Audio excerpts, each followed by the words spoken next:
বিসমিল্লাহির রহমানির রহিম। সুপ্রিয় শিক্ষার্থীবৃন্দ, জাতীয় বিশ্ববিদ্যালয় কর্তৃক আয়োজিত অনলাইন ক্লাসে তোমাদের স্বাগতম।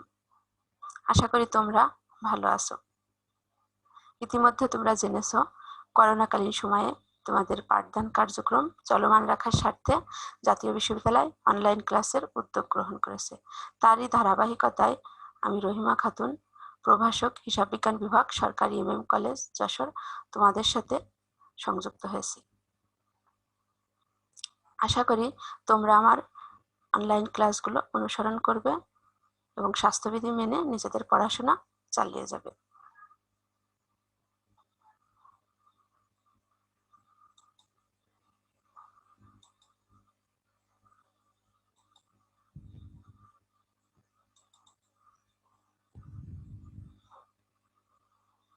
সুপ্রিয় শিক্ষার্থীবৃন্দ, তোমরা জানো, তোমরা যারা হিসাব বিজ্ঞান বিভাগের BBA অনার্স প্রথম বর্ষে অধ্যয়নরত, তাদের বাজারজাতকরণ নীতিমালা কোর্সটির পাঠদান কার্যক্রম আমি পরিচালনা করছি। ইতিমধ্যে তোমাদের সাথে 2টি লেকচার আমি সম্পন্ন করছি। আজকে আমি 3য় নম্বর লেকচার নিয়ে তোমাদের সামনে এসেছি। আজকের লেকচারের শিরোনাম কোম্পানি ও বাজারজাতকরণ কৌশল অংশীদারিত্বের ভিত্তিতে ক্রেতা সম্পর্ক সৃষ্টি, যেটা 2য় অধ্যায়ের বিষয়।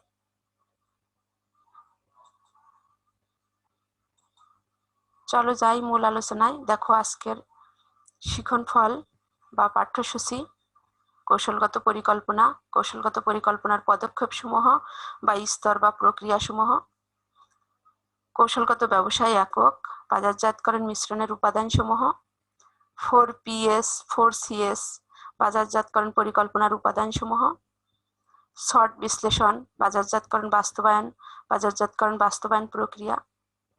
প্রিয় শিক্ষার্থীবৃন্দ, আশা করি আজকের আমার এই অনলাইন ক্লাসের পর তোমরা এই প্রশ্নগুলোর উত্তর ভালোভাবে দিতে পারবে। সুপ্রিয় শিক্ষার্থীবৃন্দ, দেখো এখানে একটা ইংরেজি ছবি দেয়া আছে, স্ট্র্যাটেজিক প্ল্যানিং, কৌশলগত পরিকল্পনা। দেখো এখানে মাথা থেকে বুদ্ধি বের করছে, প্ল্যান করছে। তারপরে দেখো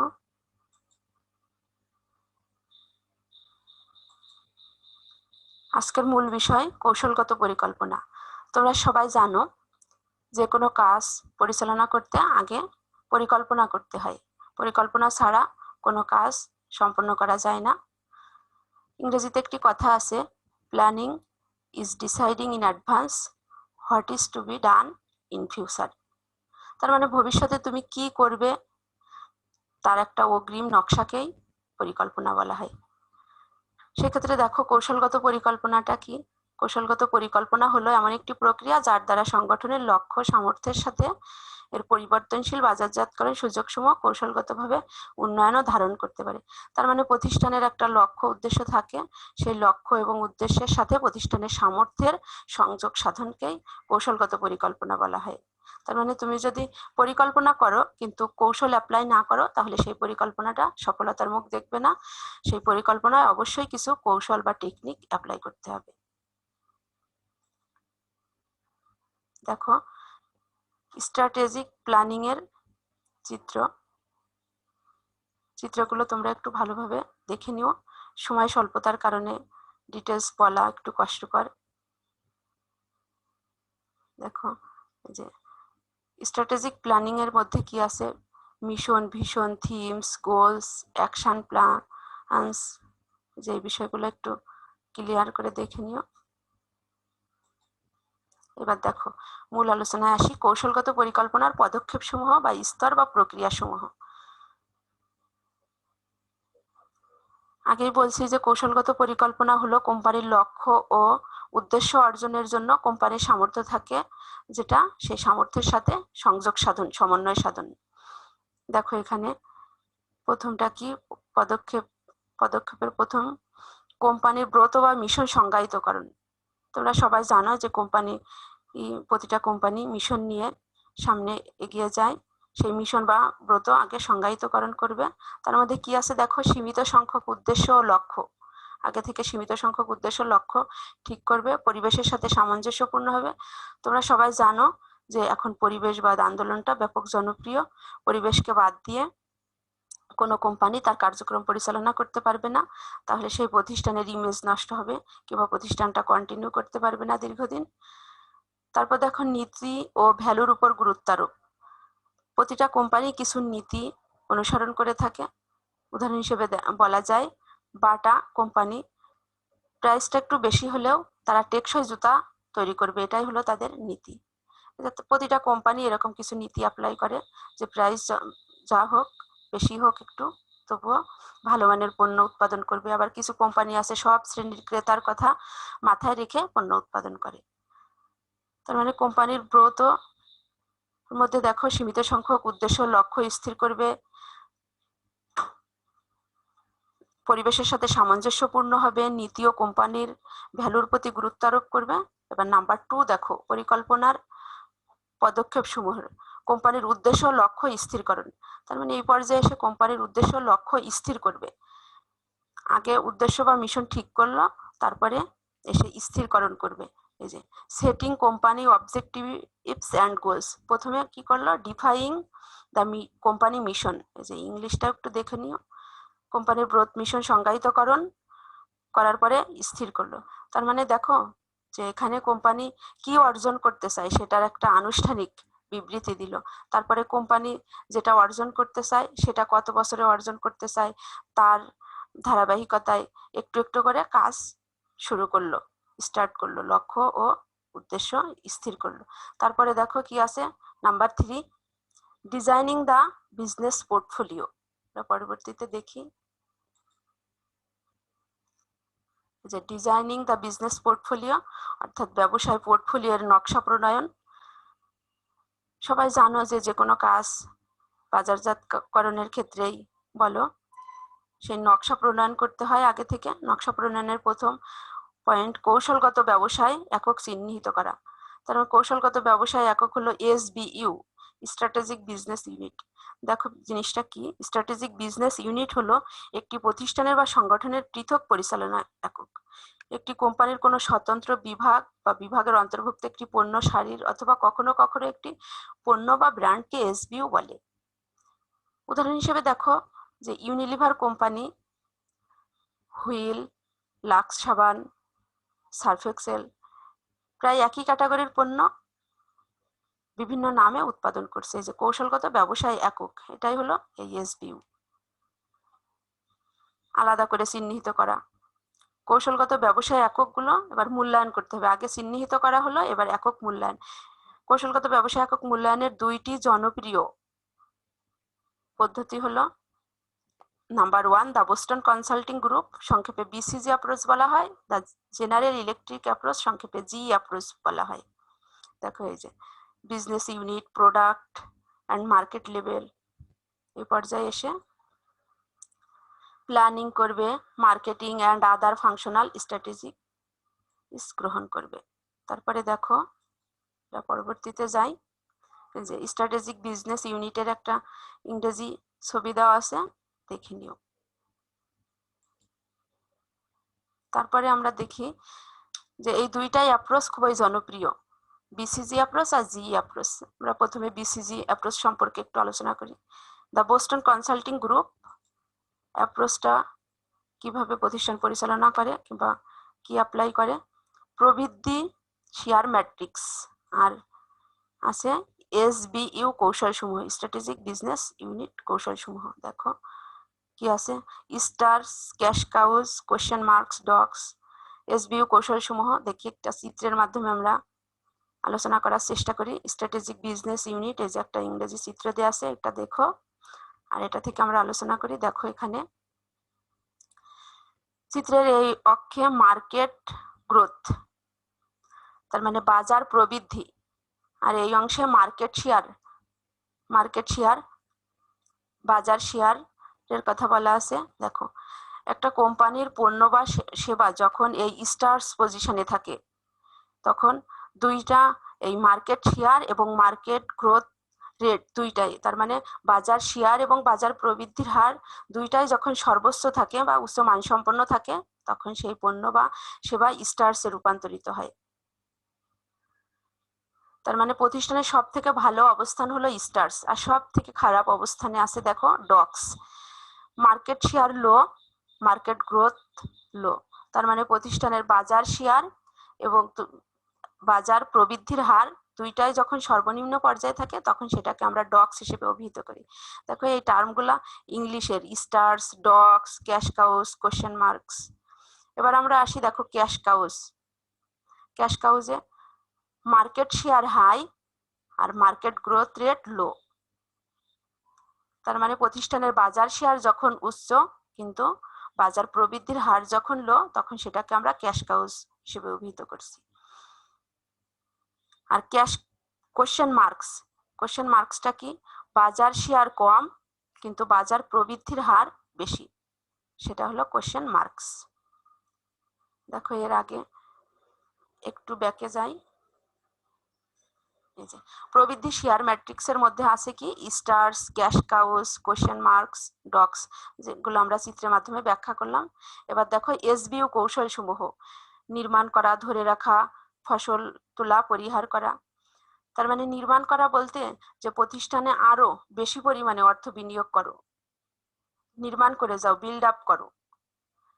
তার মানে প্রতিষ্ঠানের অবস্থা ভালো আছে, পণ্য বা সেবা কাস্টমাররা ক্রয় করছে বেশি পরিমাণে, আরো কন্টিনিউ করে যাও এবং বেশি বেশি ইনভেস্ট করে বেশি উৎপাদন করো। ধরে রাখা, তার মানে তোমার যা বর্তমান অবস্থান আছে প্রতিষ্ঠানের বা বাজারজাতকরণের যা অবস্থানে বর্তমানে আছে সেটা ধরে রাখা। তার মানে প্রয়োজনীয় বিনিয়োগ করা এই স্তরে এসে। ফসল তোলা, তার মানে প্রতিষ্ঠানের অবস্থা তুলনামূলক খারাপের দিকে যাচ্ছে, তাই ফসল তোলা মানে প্রতিষ্ঠান বন্ধের কথা চিন্তাও করতে পারে এই স্তরে এসে। পরিহার করা মানে একদম স্টপ করে দেয়া, বাদ দিয়ে দেয়া। যেটা তোমরা জানবে যে সরকার আদমজি জুট মিল অলরেডি বন্ধ করে দিয়েছে। কারণ হলো ওটা যদি কন্টিনিউ করতো, চালিয়ে যেত, তাহলে সরকারের আরো বেশি লস হতো। তার মানে যদি কোনো বাজারজাতকারীর পণ্য বা সেবা এই স্তরে চলে আসে তাহলে সে ব্যবসা গুটিয়ে ফেলা বা বন্ধ করে দেওয়াই তার জন্য ভালো হবে। এবার দেখো তারপরে যে ছবিটা, এটা আমরা আলোচনা করছি অলরেডি। এবার আসি আরেকটা জনপ্রিয় approach, the general electric approach বা জিই অ্যাপ্রোচ। জিই অ্যাপ্রোচের মধ্যে কি আছে দেখো: শিল্পের আকর্ষণীয়তা, ব্যবসায় শক্তি, কৌশলগত ব্যবসায় এককগুলোর জন্য গৃহীত কৌশল সমূহ। তারপরে দেখো প্রবৃদ্ধি, কৌশল উন্নয়ন। এবার দেখি চিত্রের মাধ্যমে ব্যাখ্যা করি। দেখো এখানে এই যে চিত্রের এই অংশে ইন্ডাস্ট্রি, অ্যাট্রাকটিভনেস, শিল্পের আকর্ষণীয়তা, আর বিজনেস ইউনিট স্ট্রেংথ নিচের অংশে। যে একটা ট্রাফিক সিগন্যালের মাধ্যমে তোমাদেরকে বোঝানোর চেষ্টা করছি। তোমরা সবাই জানো ট্রাফিক সিগন্যালের সবুজ, হলুদ এবং লাল আলো থাকে। দেখো এই যে গ্রোথ বা ইনভেস্ট, এই পোর্শন, এই তিনটা চিত্রে প্রতিষ্ঠানের সবুজ অংশ। সবুজ অংশ বলতে কি বুঝি দেখি আমরা। Green, build market share, invest in new products, market or technology, মানে নতুন নতুন যত প্রযুক্তি আছে ব্যবহার করে প্রতিষ্ঠানের নতুন নতুন পণ্য উৎপাদন করো, কন্টিনিউ করে যাও, আরো বেশি বিল্ড আপ করো। তারপরে দেখো মাঝামাঝি কি আছে, এই যে হলুদ আলো, এই তিনটাই। এই হলুদ আলো জ্বলা মানে হোল্ড করো, মানে একটু থামো। এই যে যখন ট্রাফিক সিগন্যালেও হলুদ আলো জ্বলে তখন তোমাকে একটু থামতে বলা হয়, চলমান ছিলে একটু থামো। তার মানে কন্টিনিউ করার যে একটু থেমে যাও। তারপরে দেখো রেড, রেড আলো যখন জ্বলে, তোমরা জানো যে রেড একটা বিপদ চিহ্ন। Harvest or ডাইভেস্ট products, stop investing in new products, মানে নতুন করে আর কোনো পণ্য উৎপাদন করার দরকার নাই। এই পর্যায়ে এসে টেকনোলজি, মানে নতুন কোনো টেকনোলজি বা নতুন পণ্য উৎপাদন করার দরকার নাই, হারভেস্ট, ফসল তুলে ফেলতে পারো। এবার একটু ব্যাকে যাই, দেখি কি বলা আছে, শিল্পের আকর্ষণীয়তা ও ব্যবসায় শক্তি। তার মানে যে প্রতিষ্ঠানগুলো ভালো অবস্থানে থাকে তাদের শিল্পের আকর্ষণীয়তা ব্যবসায় শক্তিগুলোও বেশি থাকে। আর কৌশলগত ব্যবসায় এককগুলোর জন্য গৃহীত কৌশল সময় এই স্তরে বিনিয়োগ ও প্রবৃদ্ধি বেশি বেশি বিনিয়োগ করবে। বিনিয়োগ অব্যাহত রাখা মানে কন্টিনিউ করে যাওয়া, ঘরে তোলা মানে বাদ দিয়ে দেওয়া বা বন্ধ করে দেওয়া ব্যবসায় প্রতিষ্ঠান। প্রবৃদ্ধি কৌশল উন্নয়ন এই পর্যায়ে এসে যে বাজারে প্রবেশ করবে। বাজারে প্রবেশ মানে বর্তমান পণ্য নিয়ে বর্তমান বাজারে প্রবেশ করবে। বিদ্যমান যে বাজার আছে এক্সিস্টিং সেটাই প্রবেশ করবে। বাজার উন্নয়ন কৌশল, বাজার উন্নয়ন বলতে তোমার বর্তমান যে বাজার আছে সেখানে পণ্য নতুন ভাবে কিছু বৈশিষ্ট্য সংযোজন করে এই বাজারে প্রবেশ করবে। পণ্য উন্নয়ন কৌশল, নতুন পণ্য নিয়ে নতুন বাজারে প্রবেশ করবে। বৈচিত্র্যকরণ কৌশল, মানুষের অভাব আসলে অসীম। এই নতুন নতুন পণ্য, যত বৈচিত্র্যময় পণ্য আসবে, যে বাজারজাতকারী নিয়ে আসবে তার পণ্য বেশি চলবে। এই বৈচিত্র্যকরণের মাধ্যমে সেটা ইঙ্গিত করা হয়েছে। তারপরে দেখো,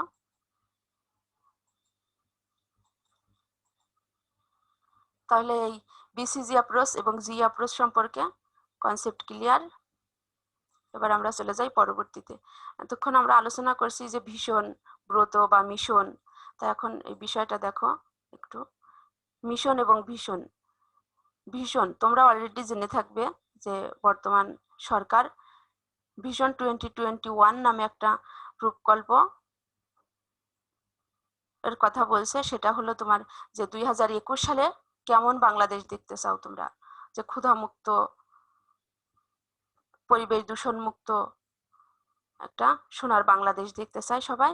সেটাই যে ভীষণ। ভীষণ বলতে কি বুঝি আমরা, যে সামগ্রিকভাবে কোম্পানি কি অর্জন করতে চায় তার বিবৃতিকে। এখন আর মিশনে আসো। মিশন দেখো, যে মিশন বলতে একটি কাঠামোগত, আনুষ্ঠানিক, সংক্ষিপ্ত এবং লিখিত বিবৃতিকে বোঝায়।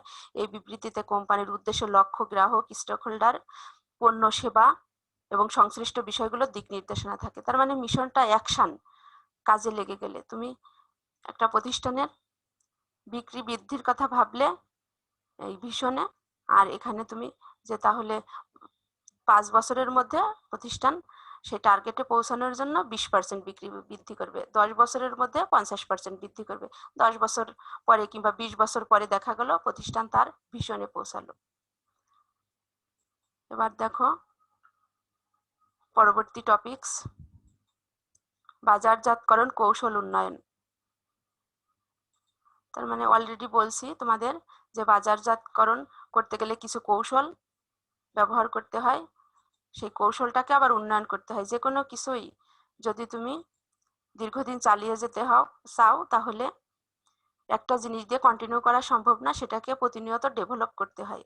এটাই এখানে দেখানো হয়েছে। দেখো দেখো প্রথম টপিকস, যে বিভক্তিকরণ। তার মানে তুমি পণ্যকে বিভিন্ন ক্যাটাগরিতে, পণ্য উৎপাদন হলো বাজারজাতকরণ কৌশল প্রয়োগ করে বিভিন্ন ক্যাটাগরিতে বা বিভিন্ন বিভাগে পণ্যটাকে বিভক্ত করলে। অভীষ্ট বাজার নির্ধারণ, একজন বাজারজাতকারীর পক্ষে সকল ক্রেতার সাথে কিংবা বাজারের সব অংশের সাথে যোগাযোগ রাখা কিংবা সবার কথা চিন্তা করা একটু কষ্টকর। তাই অভীষ্ট, টার্গেট, তুমি কিছু কাস্টমার কিংবা কিছু বাজার আগে থেকে টার্গেট করে নিবে, সেই অভীষ্ট বাজারটা আগে নির্ধারণ করবে। তারপর পৃথকীকরণ। পৃথকীকরণটা আমরা কি জানি, যে অন্যদের থেকে আলাদা, অন্য প্রতিযোগীদের থেকে তুমি তোমার পণ্যটা পৃথক করবে, বিভিন্ন বৈশিষ্ট্য সংযোজন করে পৃথকীকরণ করবে। তারপরে আসো অবস্থান গ্রহণ।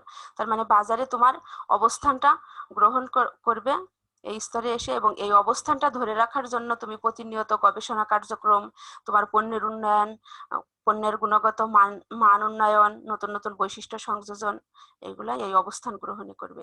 এগুলা কিভাবে, এই যে বাজারজাতকরণ পরিকল্পনা। প্রথমে কি করতে হবে, যে কোনো কিছুই বলছি যে পরিকল্পনা ছাড়া বাস্তবায়ন করা সম্ভব না যে কোনো কাজ।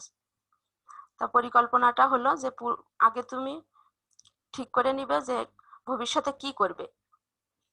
প্রথমে আসবে বাজারজাতকরণ পরিকল্পনা, তারপর বাজারজাতকরণ বাস্তবায়ন, কি প্ল্যান করলে সেটা বাস্তবায়ন করবে, ইমপ্লিমেন্টেশন করবে। তারপর সেই অনুযায়ী, এই যে পরিকল্পনা অনুযায়ী বাস্তবায়ন করতে যে তুমি বাজারজাতকরণ নিয়ন্ত্রণ। তার মানে যদি এখানে বাজারজাতকরণ বাস্তবায়নটা কোনো ত্রুটি থাকে, কিংবা ত্রুটি কেন হলো, এগুলা এই যে নিয়ন্ত্রণ কন্ট্রোলিং পাওয়ারটা তোমার হাতে, এই যে এখানে এসে বাজারজাতকরণ নিয়ন্ত্রণ করলে।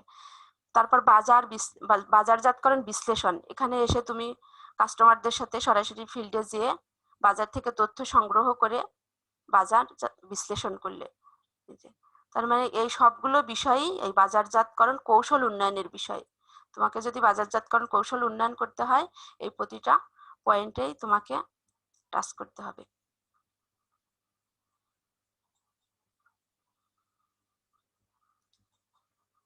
প্রিয় শিক্ষার্থীবৃন্দ, সময় স্বল্পতার কারণে ডিটেলস বলা একটু কষ্টকর, একটু ক্লিয়ার তোমরা দেখে নিও, ছবিগুলো থেকেও তোমরা ধারণা পাবে। দেখো, পরবর্তী টপিকস বাজারজাতকরণ মিশ্রণের উপাদানসমূহ। আগে জানি আমরা বাজারজাতকরণ মিশ্রণটা কি। বাজারজাতকরণ মিশ্রণটা সর্বপ্রথম প্রফেসর নেইল ব্রোডেন 1940-এর দশকে ব্যবহার করেন। এই শব্দটি সর্বপ্রথম ব্যবহার করে কে? Professor nail ব্রোডেন। তার মানে বাজারজাতকরণ মিশ্রণ, মার্কেটিং মিক্স, আমরা সাধারণ অর্থে বলতে পারি যে marketing mix is the combination of 4 elements. 4 elements কি কি? প্রোডাক্ট, প্রাইস, প্লেস, প্রমোশন, যেগুলোকে একত্রে এদের প্রথম অক্ষরগুলো নিয়ে সংক্ষেপে বলা হয় 4PS। এবার দেখি আমরা আর একটু ডিটেলস, যে চিত্রের মাধ্যমে দেখো 4PS of the marketing mix. বাজারজাতকরণ মিশ্রণের 4টা পি কি কি আছে দেখো? প্রোডাক্ট পণ্য, প্রাইসিং মূল্য, প্লেস স্থান, প্রমোশন প্রসার। এবার এই 4P'র একটু বৈশিষ্ট্য আছে কিছু। এই যে প্রোডাক্ট মানে পণ্য, তোমরা সবাই জানো যে যা মানুষের অভাব মোচন করে বা চাহিদা মোচন করে, সমস্যার সমাধান করে, সেটাই পণ্য। চাল, ডাল, তেল, লবণ। দেখো এর কিছু বৈশিষ্ট্য আছে। ভ্যারাইটি, পণ্য বৈচিত্র্যময়, তোমরা সবাই জানো। কোয়ালিটি, তার মানে পণ্যটা মানসম্পন্ন হলে তোমার জন্য কিংবা প্রতিষ্ঠানের জন্য সফলতা। তারপর ডিজাইন, বিভিন্ন ডিজাইন করতেছে এখন পণ্যের বাজারজাতকারীরা ক্রেতাদের আকৃষ্ট করার জন্য। ফিচার, বৈশিষ্ট্য, তার মানে বিভিন্ন বৈশিষ্ট্য, উদ্ভাবনী বৈশিষ্ট্য কাজে লাগিয়ে এখানে পণ্যের নতুন নতুন বৈশিষ্ট্য সংযোজন করছে। ব্র্যান্ড নেম, ব্র্যান্ড নেমটা কি? যে তুমি সহজেই একটা ব্র্যান্ড নেম থেকেই পণ্যের কোয়ালিটি সম্পর্কে অনুমান করবে। কিভাবে? যে সনি, র্যাঙ্কস, এগুলো দামি ব্র্যান্ড। যখন বলা হয় সনি, র্যাঙ্কস, তোমার ভিতরে একটা পজিটিভ ইমেজ আসে যে এগুলো দামি ব্র্যান্ড। কিন্তু আরো কিছু পণ্য আছে যেগুলোর ব্র্যান্ড শুনলে তুমি বুঝতে পারবে যে এগুলো একটু লোয়ার প্রাইসের। তারপর প্যাকেজিং, মোড়কীকরণ, ক্রেতাদের আকৃষ্ট করার একটা সহজ মাধ্যম। তারপর সার্ভিস, সেবা, বিভিন্ন সেবার বৈশিষ্ট্য। দেখো এই সবগুলাই হলো এই প্রোডাক্টের বৈশিষ্ট্য। প্রাইস আসো, এই 4P'র দ্বিতীয় পয়েন্ট বা দ্বিতীয় পি, প্রাইস। প্রাইসের মধ্যে কি আছে? List price. লিস্ট প্রাইসটা কি? তালিকা মূল্য। যেটা দেখবে তোমরা যখন রেস্টুরেন্টে যাও কিংবা কোনো শপিং সেন্টারে যাও, দেখবে যে প্রতিটা প্রোডাক্টের প্রাইসটা দেওয়া আছে, সেটাই হলো তালিকা মূল্য। ডিসকাউন্ট বাটা, তার মানে এই তালিকা মূল্য হতে যে মূল্যটা তোমার কাছ থেকে কম নেয়, অনেক সময় কম নেয়, অনেক সময় যা লেখা আছে তালিকা মূল্যে সেটাই, যদি কম নেয় সেটা তোমার এই যে ডিসকাউন্টের মধ্যে পড়বে। আর অ্যালাউন্স, ছাড়, অনেক সময় পুরাতন স্টক গুলো ক্লিয়ার করার জন্য অনেক বাজারজাতকারী এই অ্যালাউন্সের ব্যবস্থা করে, মানে ছাড় দেয় প্রতিষ্ঠানের পণ্যের উপর। পেমেন্ট পিরিয়ড, পরিশোধের সময়, তার মানে যদি তোমাকে বাকিতে ক্রয় করার সময় দিয়ে থাকে, একটা নির্দিষ্ট সময় দিবে যে এর মধ্যে পরিশোধ করতে হবে। ক্রেডিট টার্মস, বাকিতে পণ্য যদি তুমি ক্রয় করো তার কিছু শর্ত থাকবে, যে তুমি কত দিনের মধ্যে পরিশোধ করবে এবং কত পার্সেন্ট ইন্টারেস্ট দিবে, কয়টা কিস্তিতে পরিশোধ করবে লোন। এই যে এই বিষয়গুলা এই প্রাইসের বৈশিষ্ট্য। এবার প্লেস, স্থান। স্থানটা কি? কাস্টমাররা কোথা থেকে তোমার কাছে পণ্যটা চায়, কোথা থেকে কাস্টমাররা পাবে, সহজ বা সুবিধাজনক একটা স্থানে তোমাকে সেই পণ্যটা পৌঁছে দিতে হবে, এটাই হলো এই স্থান। চ্যানেল, তার মানে তুমি অবশ্যই বন্টন প্রণালী ব্যবহার করেই পণ্যটা কাস্টমারদের কাছে পৌঁছাবে। সরাসরি তুমি পণ্য নাও পৌঁছাতে পারো কাস্টমারের কাছে, তুমি উৎপাদন করছো, মাঝে মধ্যস্থ কারবারি থাকবে, পাইকারি ব্যবসায়ী, খুচরো ব্যবসায়ী। তারপরে দেখো কাভারেজ, তার মানে তুমি কোন এলাকা কাভার করবে, নাকি সারা বিশ্ব, নাকি শুধু বাংলাদেশ, নাকি কয়েকটি দেশ। বিস্তৃতি, তুমি কোন কোন এলাকার জন্য প্রোডাক্টটা তৈরি করছো সেটা এই যে এই প্লেসের কাভারেজের মধ্যে। লোকেশন, অবস্থান। ইনভেন্টরি, মজুদ পণ্য, তুমি কত মজুদ করে রাখবে। যদি তোমার প্রোডাক্ট বেশি মজুদ করে না রাখো তাহলে তোমার প্রতিষ্ঠানের সুনামটা ক্ষুণ্ণ হতে পারে।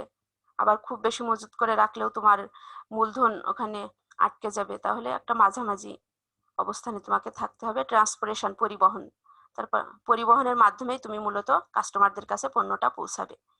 তারপর দেখো লজিস্টিক্স, লজিস্টিককে তুমি বিভিন্ন সাপোর্ট দিবে পৌঁছানোর জন্য, কাস্টমারদের কাছে পণ্যটা পৌঁছানোর। তারপরে আছে অ্যাডভার্টাইজমেন্টস, এই সবগুলো বিষয়ই আসলে প্লেসের অন্তর্ভুক্ত। তারপরে দেখো প্রমোশন, প্রমোশনটা কি, প্রসার, তার মানে তুমি পণ্যকে আরো প্রসারিত করতে চাও। কিভাবে চাও? অ্যাডভার্টাইজিং, বিজ্ঞাপন, তোমরা টেলিভিশন, পত্রপত্রিকায় সবসময় বিজ্ঞাপন দেখবে পণ্যের। এই যে বিজ্ঞাপনের মাধ্যমেই মূলত কাস্টমারদের পণ্যটা সম্পর্কে জানানো হয়। এই বিজ্ঞাপন কাজটা অনেক কোম্পানি পণ্য উৎপাদনের পূর্ব থেকেই শুরু করে, কারণ পণ্যটা নতুন আসছে বাজারে, সেটা তোমার আগে থেকে কাস্টমারদের জানাতে হয়। পার্সোনাল সেলিং, ব্যক্তিক বিক্রয়, ব্যক্তি যখন বিক্রয় কর্মী যখন তোমার কাছে সরাসরি উপস্থিত হয়ে পণ্য বিক্রি করবে তখন সেটা এই যে পার্সোনাল সেলিং এর। অনেক বেসরকারি ব্যাংকের বিক্রয় কর্মীরা আছে যারা সরাসরি বাড়ি যেও কাস্টমারদের সাথে কথা বলে যে আমরা এত পার্সেন্ট ইন্টারেস্টে লোন দিচ্ছি, লোন নেন আমাদের কাছ থেকে। এটা এই যে ব্যক্তিক বিক্রয়ের উদাহরণ। সেলস প্রমোশন, বিক্রয় প্রসার, বিক্রয় প্রসারমূলক বিভিন্ন কার্যক্রম, উদ্দীপনামূলক বিভিন্ন কার্যক্রম গ্রহণ করবে, মূল্য হ্রাস করবে, বিভিন্ন ছাড়, এই যে এগুলাই এই সেলস প্রমোশনের অন্তর্ভুক্ত। পাবলিক রিলেশনস, জনসংযোগ করবে, যেমন বিভিন্ন বক্তৃতা, সংবাদ সম্মেলনের মাধ্যমে এই যে প্রসারের কাজটা করবে। ডাইরেক্ট মার্কেটিং, অনেক কোম্পানি আছে যে পণ্য উৎপাদন করে সরাসরি কাস্টমারদের কাছে পৌঁছে দেয়, মাঝে কোনো চ্যানেল থাকে না।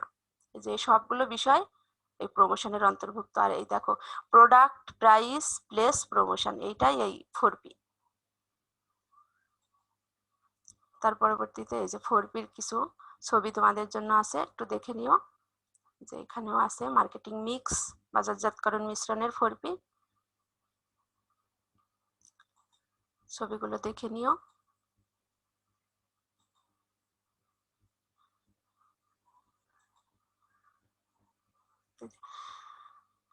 ফোর পির সাথে 4Cর একটা কানেকশন আছে। এই যে একটা চিত্রের মাধ্যমে দেখো 4C, কাস্টমার, ক্রেতা, কস্ট, ব্যয়, কনভিনিয়েন্স, সুবিধাজনক অবস্থা, আর কমিউনিকেশন, যোগাযোগ।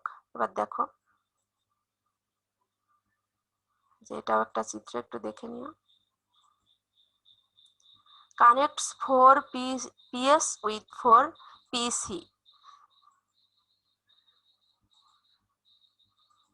তোমাদের অলরেডি বলা হয়েছে।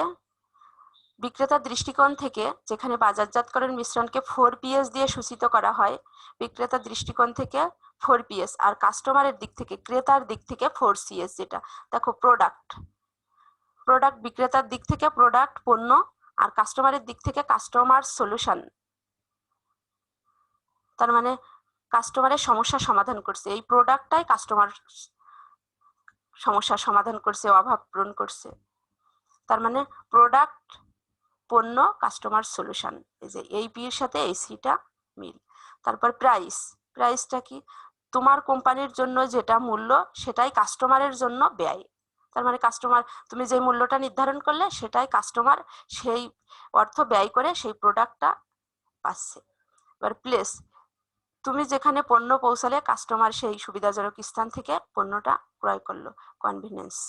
প্রমোশন, তুমি যেই বিজ্ঞাপন বলো, প্রসার বলো, প্রসারের কার্যক্রমটা করলে সেটার মাধ্যমে কি হলো, কাস্টমারদের সাথে কমিউনিকেশন, যোগাযোগ হলো। তার মানে দেখো প্রত্যেকটার সাথে প্রত্যেকটা মিল, এই পির সাথে সি কানেক্ট। এই যে এখানে একটা চিত্রে দেখানো হয়েছে 4P এর সাথে 4C, যে product, customer value, price, cost, place, convenience, promotion, communication. আমরা চলে যাই পরবর্তী টপিকস, বাজারজাতকরণ পরিকল্পনার উপাদানসমূহ। অলরেডি বলা হয়েছে তোমাদের যে পরিকল্পনা ছাড়া কোনো কাজ সম্ভব নয়। সেই পরিকল্পনায় কি কি উপাদান থাকে আমরা একটু দেখি। এক্সিকিউটিভ সামারি, নির্বাহী সার সংক্ষেপ। তার মানে তুমি যে পরিকল্পনাটা করলে উচ্চ শ্রেণীর ব্যবস্থাপকদের সেই পরিকল্পনার ডিটেলস দেখা সম্ভব নয়। পরিকল্পনাটা আর একটা সংক্ষিপ্ত সামারি করাকে নির্বাহী সার সংক্ষেপ বলে। মানে উচ্চ পর্যায়ের ব্যবস্থাপকদের এক নজরে পরিকল্পনাটা জানানোই হলো এই নির্বাহী সার সংক্ষেপ। সিচুয়েশন অ্যানালাইসিস, তার মানে তুমি অবশ্যই এই পরিকল্পনা, বাজারজাতকরণ পরিকল্পনা করার সময় পরিস্থিতি বিশ্লেষণ করেই পরিকল্পনাটা করবে। ডিজায়ার টার্গেট মার্কেট, আগে থেকে প্রত্যাশিত অভীষ্ট মার্কেট নির্ধারণ করে রাখবে, যে তুমি কাদের কাছে পণ্য বিক্রি করবে, কাদের কাছে কি মূল্যে পণ্য বিক্রি করবে, কোন কাস্টমারকে তুমি সিলেক্ট করবে, কোন শ্রেণীর কাস্টমারের জন্য তুমি পণ্যটা উৎপাদন করবে। এই যে এই সবগুলো পরিকল্পনারই বিষয়। মার্কেটিং অবজেক্টিভস, উদ্দেশ্য আগে থেকে ঠিক করবে, যে কি অর্জন করতে চায়, মুনাফা অর্জন মুখ্য বিষয়, কিন্তু কাস্টমারদের কিভাবে স্যাটিসফাইড করা যায়। মার্কেটিং স্ট্র্যাটেজিস অ্যান্ড প্রোগ্রামস, এই স্তরে এসে মার্কেটিং এর বিভিন্ন স্ট্র্যাটেজি, কৌশল অলরেডি বলা হয়েছে তোমাদের, সেই কৌশলগুলো অ্যাপ্লাই করবে। তারপরে কি ফাইন্যান্সিয়াল প্ল্যানস, অর্থ ছাড়া তো কোনো কাজ সম্ভব নয়, এটা জানো তোমরা হিসাব বিজ্ঞানের স্টুডেন্ট হিসেবে। তো এই পর্যায়ে এসে এই যে পরিকল্পনা করার সময় ফাইন্যান্সিয়াল প্ল্যানটাও করতে হবে, যে অর্থ কোন সোর্স থেকে পাবে, কোথা থেকে লোন নিবে, কোন ব্যাংক, বিমা, আর্থিক প্রতিষ্ঠান থেকে লোন নিবে, নিজস্ব তহবিল কাজে লাগাবে। তারপর পারফরমেন্স অ্যান্ড ইমপ্লিমেন্টেশন, এবার এসে কার্য মূল্যায়ন করবে আর বাস্তবায়ন করবে। তার মানে এই স্তরে এসে পরিকল্পনাটা বাস্তবায়ন করবে। অ্যাপেন্ডিক্স, পরিশিষ্ট, তার মানে এই পরিকল্পনার এই সবগুলো উপাদান আর একটু দেখে নিও তোমরা। এই যে স্ট্র্যাটেজিক প্ল্যানিং প্রসেসটা একটু দেয়া আছে, দেখে নিও ছবির মাধ্যমে। To form A marketing plan, marketing প্ল্যানটা কিভাবে করা হয় দেখে নিও। এবার আমরা চলে যাই পরবর্তী টপিকসে। সুপ্রিয় শিক্ষার্থীবৃন্দ, তোমরা দেখো একটু SWOT, শর্ট বিশ্লেষণ। শর্ট বিশ্লেষণ বিষয়টা কি দেখো। একটি প্রতিষ্ঠানের শক্তি, দুর্বলতা, সুযোগ এবং হুমকির সামগ্রিক মূল্যায়নকে শর্ট বিশ্লেষণ বলা হয়। তার মানে প্রতিষ্ঠানের শক্তি, দুর্বলতা, সুযোগ এবং হুমকির এই বিশ্লেষণটা হলো শর্ট বিশ্লেষণ। এই শর্ট শব্দটি সর্বপ্রথম ব্যবহার করে এডমান্ড পি লিয়ার্ড 1960-এর দশকে, এবং এর সহযোগী বিভিন্ন কোম্পানিরা এই 60-এর দশকে সর্বপ্রথম এই শর্ট শব্দটি ব্যবহার করে। দেখো শর্ট বিশ্লেষণের এসতে কি, এস সমান সমান স্ট্রেংথ, তার মানে প্রতিষ্ঠানের শক্তি। তারপরে কি আছে SW, উইকনেস, দুর্বলতা, প্রতিষ্ঠানের দুর্বলতা। তারপরে অপরচুনিটি, সুযোগ, টি থ্রেট, তার মানে হুমকি। তার মানে একটি প্রতিষ্ঠানের শক্তি, দুর্বলতা, সুযোগ, হুমকি। দেখো এখানে চিত্রের সাহায্যে বলি। এই যে প্রতিষ্ঠানের এক্সটার্নাল বিষয়, দেখো এক্সটার্নাল বিষয়ের মধ্যে আছে অপরচুনিটি, থ্রেট। তার মানে কোনো প্রতিষ্ঠানের জন্য যদি কোনো সুযোগ আসে তাহলে সেটা এক্সটার্নাল, মানে বাহ্যিক পক্ষ থেকে আসবে। কোনো সুযোগ তোমার জন্য আসতেছে, তার মানে কি বাহ্যিক কোনো পক্ষ থেকে আসতেছে, বাইরের পক্ষ থেকে আসছে। থ্রেট, হুমকিগুলো বাইরের পক্ষ থেকে আসে। অপরচুনিটিটা কি হতে পারে, যে তোমার জন্য ভালো সরবরাহকারীরা ভালো কাঁচামাল দিচ্ছে, তারপর তুমি ব্যবসায় প্রতিষ্ঠান কন্টিনিউ করে যাচ্ছ বিভিন্ন সোর্স থেকে তহবিল সংগ্রহ করে, এগুলো তোমার জন্য সুযোগ হতে পারে প্রতিষ্ঠানের জন্য। এই সবগুলোই তোমার এক্সটার্নাল বিষয়। থ্রেটস, হুমকিগুলো কি আসে? যে প্রতিযোগী কোম্পানি তোমার থেকে আরো কার্যকর পণ্য আবিষ্কার করছে, অধিক গুণসম্পন্ন মানসম্পন্ন পণ্য আবিষ্কার করছে। তারপরে তুমি যে পণ্যটা যে মূল্যে বিক্রি করছো তার থেকে কম মূল্যে প্রতিযোগী যদি বাজারে পণ্য ছাড়ে, সেটাও তোমার জন্য থ্রেট। তারপর সরকারি কিছু হস্তক্ষেপ থাকে নিয়ম নীতির, এগুলো তোমার প্রতিষ্ঠানের জন্য থ্রেট। এই সবগুলো বিষয়ই দেখো বাইরের পক্ষ থেকে আসছে। এজন্য এই অপরচুনিটি আর থ্রেট এই দুইটা বিষয় হলো এক্সটার্নাল। এবার দেখো ইন্টারনাল কিছু বিষয় আছে, ইন্টারনাল স্ট্রেংথ আর উইকনেস, তার মানে শক্তি এবং দুর্বলতা।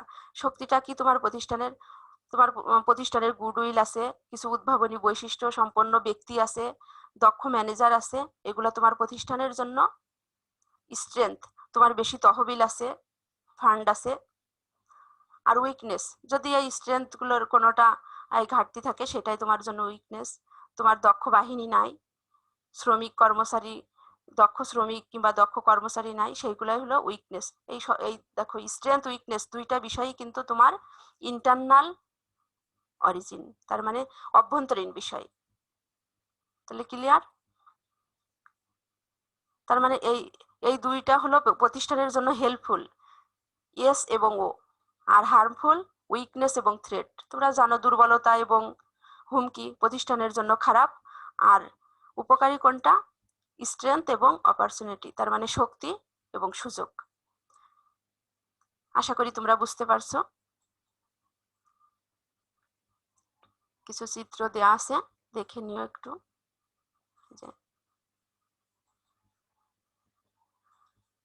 এবার দেখি বাজারজাতকরণ বাস্তবায়ন। বাস্তবায়নটা কি? বাজারজাতকরণ পরিকল্পনাকে বাস্তবে প্রয়োগ করার প্রক্রিয়াকেই বাস্তবায়ন বলে। মানে তুমি পূর্বে পরিকল্পনা করলে, পরিকল্পনাটাকে এখন বাস্তবে প্রয়োগ করাটাকেই বাজারজাতকরণ বাস্তবায়ন বলে। মার্কেটিং ইমপ্লিমেন্টেশন, দেখো একটা চিত্রের মাধ্যমে বোঝানোর চেষ্টা করি। সর্বপ্রথম তুমি কি করবে? বাজারজাতকরণ বাস্তবায়নের জন্য কর্ম পরিকল্পনা করবে, কি কাজ করবে, কখন করবে, কিভাবে করবে, এই যে কাজ সম্পর্কে আগে পরিকল্পনা করবে। তারপরে একটা সাংগঠনিক কাঠামো নির্ধারণ করবে। কাজ তো তুমি একা করতে পারবে না, সেখানে কিছু সাংগঠনিক কাঠামোর মাধ্যমে সম্পৃক্ত হতে হবে। তারপর দেখো সাংগঠনিক কাঠামোর সম্পৃক্ত হওয়ার পরে সিদ্ধান্ত ও পুরস্কার পদ্ধতি, যাদের সাথে কাজ করছো তারা যদি দক্ষ অভিজ্ঞ হয়, তাদেরকে এই যে পুরস্কার প্রদানের মাধ্যমে তুমি প্রণোদিত করতে পারো। তারপর মানব সম্পদ উন্নয়ন, এক্সিস্টিং যে সাংগঠনিক কাঠামো বা মানব সম্পদ তোমার আছে, তাদেরকে আরো দক্ষ উন্নত করার জন্য মানব সম্পদ উন্নয়ন করবে এই প্রক্রিয়া এসে।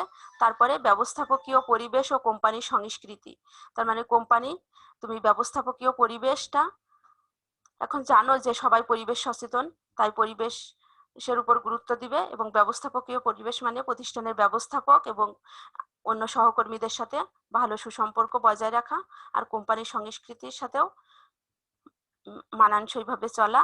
এবার এইভাবে এই স্টেপগুলোর মাধ্যমে কোম্পানি বাস্তবায়ন প্রক্রিয়া সম্পন্ন হয়। তারপরে দেখো ইংলিশেও বলা আছে, একটু দেখে নিও।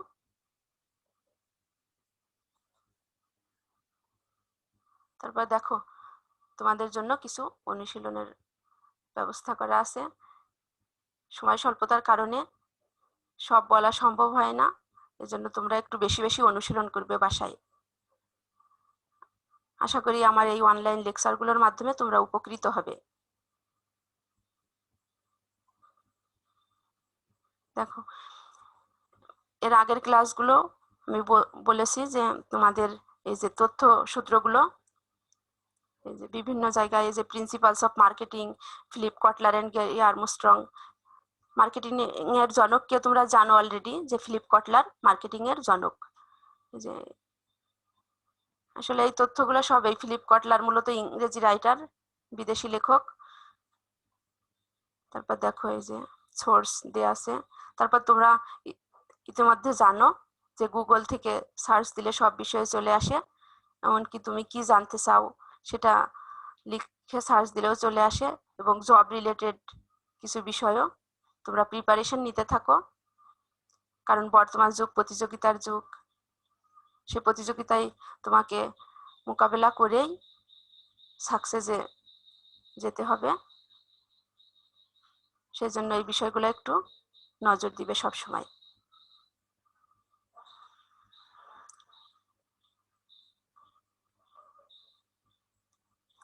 তোমাদের সবার জন্য শুভকামনা। সবাই ভালো থাকবে।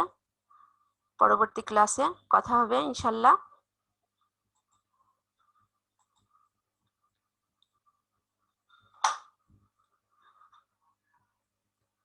সবাইকে ধন্যবাদ।